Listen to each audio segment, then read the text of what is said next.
So I got a few comments asking about what's in my wallet, and so I decided to make a video of what's in my wallet.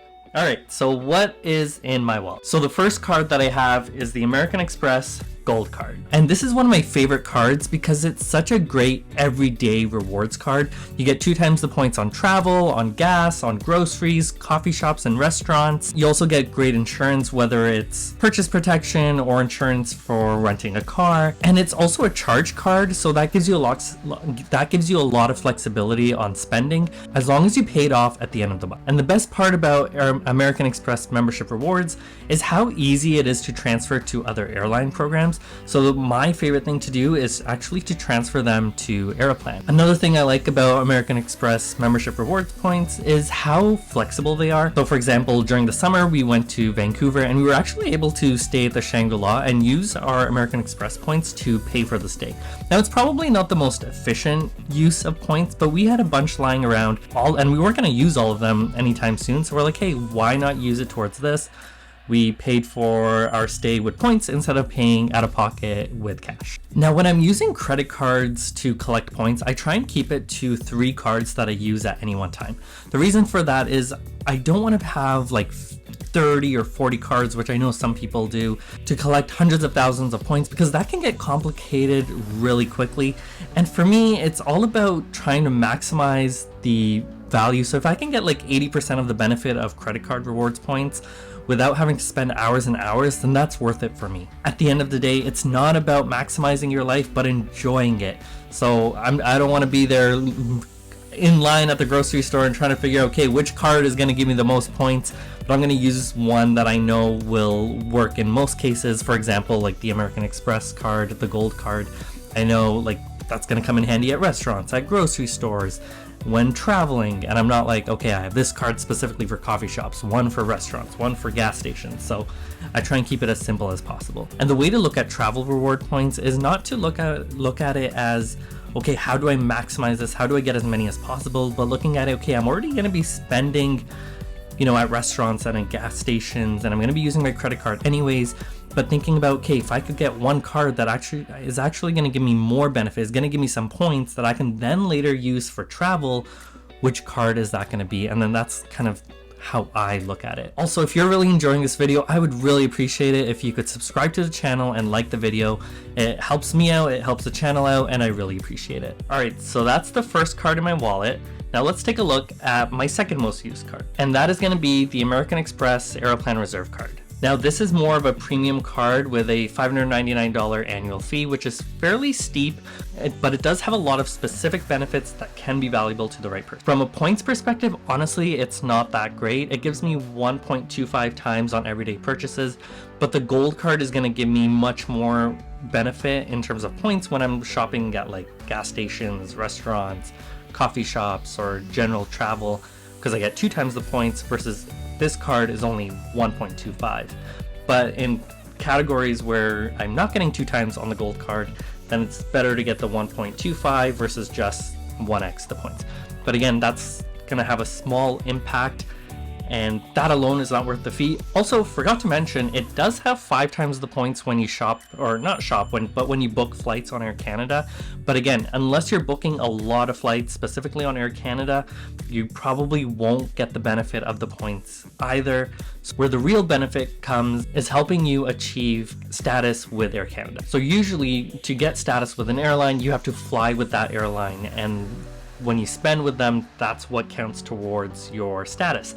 But the benefit of this card is that your everyday purchases count towards your status, which really helps achieve status sooner and can be really beneficial. And so some of the other benefits that I get with this card is free baggage, free checked baggage with priority, so it's always the first bag to come out even once you land. You get lounge access, you get priority boarding, and you also get better pricing on points when you're using points to book flights. Now, because we were flying so often between Dallas and Toronto, and now Seattle and Toronto, because of how often we were flying, and we were using Air Canada almost 90% of the time, that's why this card was beneficial for us. But if you're not flying that often within Canada or using Air Canada often, then I'd probably skip this card. And again, with that hefty annual fee, it's not for everyone. All right, so what else do I have in my wallet? Let's take a look. Alright, so I've got my driver's license. Nice little old photo of me. I've got my health card. I've got a business card from Enterprise because we are currently in a rental car. And that's it. Oh, and that's not all. And that brings me to the third card, which is the TD Aeroplan Visa Infinite card. Okay, now that was a red card, so you're probably like, hey, TD isn't red. It actually isn't TD, it's a CIBC card. And the reason for that is because I lost my actual physical TD card, so I've got that in there instead.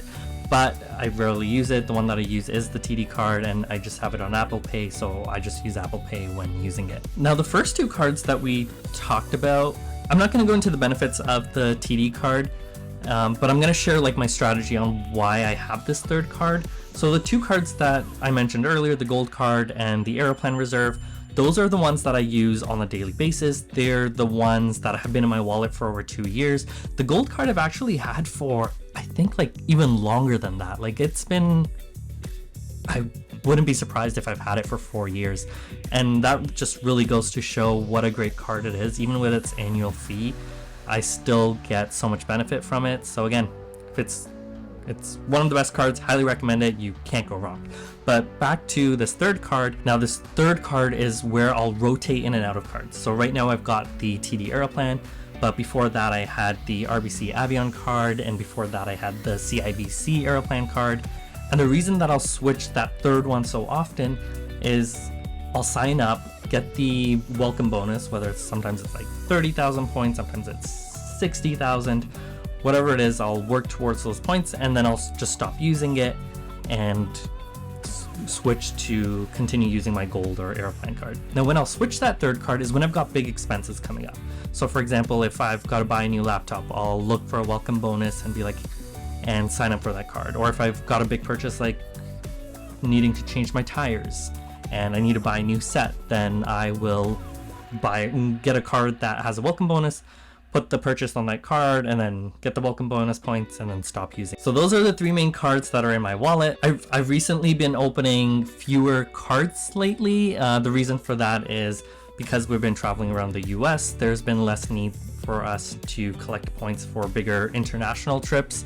So the cards that I have currently work really well for us. I'm also not too concerned about collecting a lot of points because we don't have any future plans either. So this lineup works really well for us when we need to fly to Toronto or Calgary, where my parents live. And so because of that reason, I haven't been collecting a lot of points. But think about it for your own situation. Is there a big trip that you have coming up? Are you planning a honeymoon to Africa potentially, or a dream trip to Japan and you want to fly on Japan Airlines or ANA?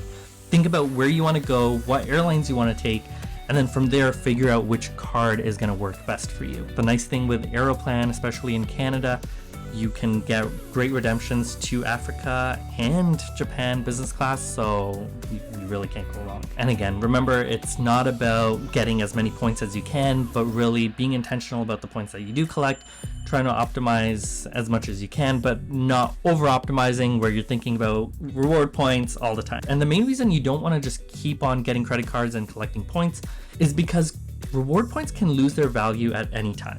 And within the credit card reward points world, we call it earn and burn. The reason being, you want to earn your points, whether that's the welcome bonus or your spend that you have to get to, and then use them as soon as possible. I try and keep it within 12 months, so if I don't have any specific trips planned in the next 12 months, I'm not going to go out of my way to collect additional points. Now, this is the setup that I have with my 3 cards. It's very easy, and I think anyone can do it. 3 cards is very easy. It's a very easy setup for, I think, almost anyone, and I highly recommend it for like 99% of you out there. You get one everyday card like the Gold, you get maybe a second one that's specific to the airline you use. So I travel a lot with Air Canada, so I would look at the Aeroplan Reserve card. If you fly a lot with WestJet, maybe you want to look at the WestJet card. RBC has a British Airways and a Cathay Pacific one, so if you're using those airlines a lot, maybe that's what your second card is going to be. And then the third card is one that you can rotate in and out of, like maybe you get a new one every 6 to 8 months, so that when you have big purchases, you can put it on that card and get that big welcome bonus. And I really think that that's going to work for 99% of people. You don't need to overcomplicate things. It's very easy to take, easy to track, and you don't need to get 10 credit cards. I really think that's very unnecessary. Maybe you'll get a few more points, but I really don't think it's worth all that extra effort. Like with this 3-card setup, you can probably spend 10 minutes and it's super easy. All right, that's all for now. If you want a more detailed video of the Canadian credit cards that I recommend, then be sure to watch that video here.